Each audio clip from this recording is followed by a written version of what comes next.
ഈ ഡോറിനും പറയാൻ ഒരുപാട് കഥകളുണ്ടെന്ന് ഞാൻ വിശ്വസിക്കുന്നത്. ഇങ്ങനെ ഒരു ഡോർ നമ്മളൊരു ഇതിന് മുൻപ് കണ്ടു കാണാൻ ചാൻസ് ഇല്ല. ഈ ഡോറിന്റെ സ്റ്റോറിയും കൂടെ അനുപന്നെ പറഞ്ഞു.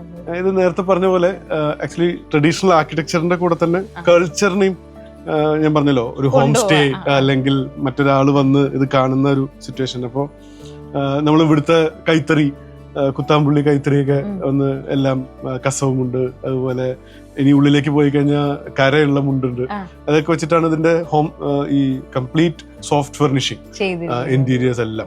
പൊതുവെ നമ്മൾ കണ്ടുകാണാൻ ചാൻസ് ഇല്ലാത്ത വേറൊരു കാര്യം കൂടെ ഇവിടെ ഉണ്ട്. നമ്മൾ മെയിൻ ഡോറിന്റെ സൈഡിലേക്ക് തന്നെ വേറൊരു വാഷ്റൂം ഉണ്ട്. ആക്ച്വലി ഹിഡൻ ആയിട്ട് നമുക്ക് തോന്നും, കാരണം ഡോർ ഓപ്പൺ ചെയ്യുമ്പോൾ അത് കാണാൻ പറ്റില്ല. ഡോർ ക്ലോസ് ആകുമ്പോഴായിരിക്കും ഇങ്ങനൊരു ബോഡി ഇവിടെ ഉണ്ടെന്ന് നമ്മൾ മനസ്സിലാക്കുക. ഇതിനും ഈ ഹാൻഡിലും ഭയങ്കര ഡിഫറെന്റ് ആയിട്ടാണ് അനൂപ് ചെയ്തിരിക്കുന്നത്. ഇതും വുഡിൽ തന്നെ ചെയ്തിരിക്കുന്ന ആക്ച്വലി പഴയൊരു കഴുക്കോൽ തന്നെയാണ് ഇത്. കഴുക്കോലും ഈ കഴുക്കോലുകൾ തമ്മിൽ കണക്ട് ചെയ്യുന്ന ഒരു വള എന്ന് പറയുന്ന മെമ്പർ ഉണ്ട്. ഇനി ഈ വാഷ്റൂം തുറക്കുമ്പോഴും നമ്മൾ വേറൊരു ലോകത്തേക്ക് കയറിയ ഒരു ഫീലിംഗ് ആണ്. കാരണം ഇതിനുള്ളിലാണെങ്കിൽ ബാംബു വെച്ചിട്ടുണ്ട്, പാർട്ടീഷൻസ് ഉണ്ട്, പിന്നെ ഒരു ട്രീ വെച്ചിട്ടുണ്ട്, ഭയങ്കര നാച്ചുറൽ ലൈറ്റും ബേർഡ്സിന്റെ സൗണ്ടും പ്രകൃതിയോട് ഇഴുകി ചേർന്ന് നമ്മൾക്ക് നമ്മുടെ വാഷ്റൂമിലുള്ള ടൈം എൻജോയ് ചെയ്യാൻ ഉള്ള ഓപ്പർച്യൂണിറ്റിയും അനൂപിന്റെ വീട്ടിലുണ്ട്.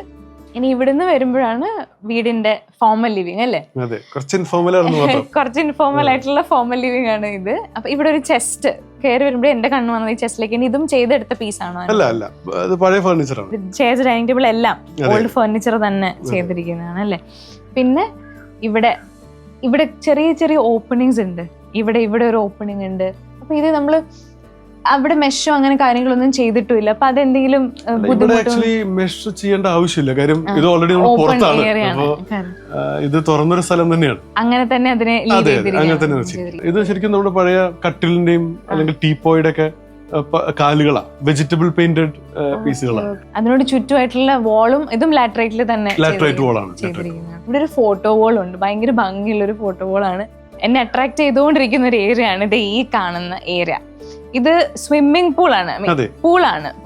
അതിന്റെ ഒരു എക്സ്റ്റൻഷൻ, ഒരു വാട്ടർ കോർട്ടായിട്ട് ആർട്ടിഫിഷ്യൽ പൂളിലാണെന്നുള്ള ഒരു ഫീലിംഗ് ഇല്ല. ശരിക്കും പണ്ടത്തെ നമ്മള് അമ്പലക്കുളത്തിന്റെ ഒക്കെ പടിക്കെട്ടിലൊക്കെ വന്നിരുന്ന് കാഴ്ച കാണുന്ന ഒരു ഫീലിംഗ് ആണ് ടോട്ടലി കിട്ടുന്നത്. അപ്പൊ ഇവിടെ ആര് വന്നിരുന്നാലും അല്ലെങ്കിൽ ഈ ഒരു ഏരിയയിൽ ഫുൾ അങ്ങനെ ഒരു ഫ്രഷ്നെസ് നമുക്ക് ഫീൽ ചെയ്യുന്നുണ്ട്. ആക്ച്വലി നമുക്ക് ഇവിടെ ഉറവുണ്ടായിരുന്നുണ്ടെങ്കിൽ നമ്മൾ ഒരിക്കലും സ്വിമ്മിംഗ് പൂളിന് പോവില്ലായിരുന്നു. തീർച്ചയായിട്ടും റിട്ടേൺ ചെയ്യുമായിരുന്നു. പക്ഷെ ഈ ഒരു ഫാസിനേഷൻ കാരണം നമ്മൾ ആക്ച്വലി ടൈൽസ് ഒക്കെ ഒഴിവാക്കി ലാറ്ററൈറ്റ് തന്നെ കൊടുത്തു. അതുപോലെ ഈ മാവ് നമ്മൾ അതേപോലെ തന്നെ റീറ്റെയിൻ ചെയ്തു. അതും ഭയങ്കര അട്രാക്ഷൻ. അത് സത്യത്തിൽ ചെറിയ മെയിന്റനൻസ് ഉണ്ട് അതിന്. ഈ മാവുള്ളത് കൊണ്ട് ലീവ്സ് വരും, അപ്പൊ നമുക്ക് അത് പ്ലക്ക് ചെയ്യാൻ നിൽക്കണം. സ്റ്റിൽ അത് ഒരു വർത്ത് ആയിട്ടുള്ള ഒരു കാര്യമാണ്. ഈ ഭംഗിക്ക് അതൊക്കെ കഷ്ടപ്പാടുകളൊക്കെ വേണ്ടിയാണ്. എവിടെ നിങ്ങോട്ട് വരുമ്പോ വീണ്ടും ഒരു ലോങ് വരാന്ത ഉണ്ട്. ഇത് ആക്ച്വലി ആ പഴയ നാലുകെട്ട് അല്ലെങ്കിൽ നടുമുറ്റം എന്നുള്ളതിന്റെ ഒരു ചെറിയൊരു റീഡിഫൈൻ ചെയ്തിട്ടുള്ള ഒരു കാര്യമാണ്. കാര്യം നമ്മൾ 3 സൈഡ് വരാന്തയും അതിനുശേഷം 4ാമത്തെ ഭാഗം ഈ പറഞ്ഞ പോലെ കുളവും പാഡി ഫീൽഡും ആയിട്ടാണ് നിർത്തിയിരിക്കുകയാണ്. അപ്പൊ ഇവിടെ ശരിക്കും നമുക്കൊരു 10-15 പേരൊക്കെ ഒരുമിച്ച് വന്നു കഴിഞ്ഞാൽ ഒരുമിച്ചിരിക്കാം. ചെറിയ വേണമെങ്കിൽ ഒരു പെർഫോമിംഗ് ആർട്ടൊക്കെ. ഫ്ലവേഴ്സ് ഒരുക്കുന്ന കാഴ്ച വസന്തം യൂട്യൂബിൽ പ്രേക്ഷകർക്ക് ലൈവായി കാണാം. ഫ്ലവേഴ്സ് കോമഡിയിൽ ജോയിൻ ചെയ്യൂ, ആസ്വദിക്കൂ.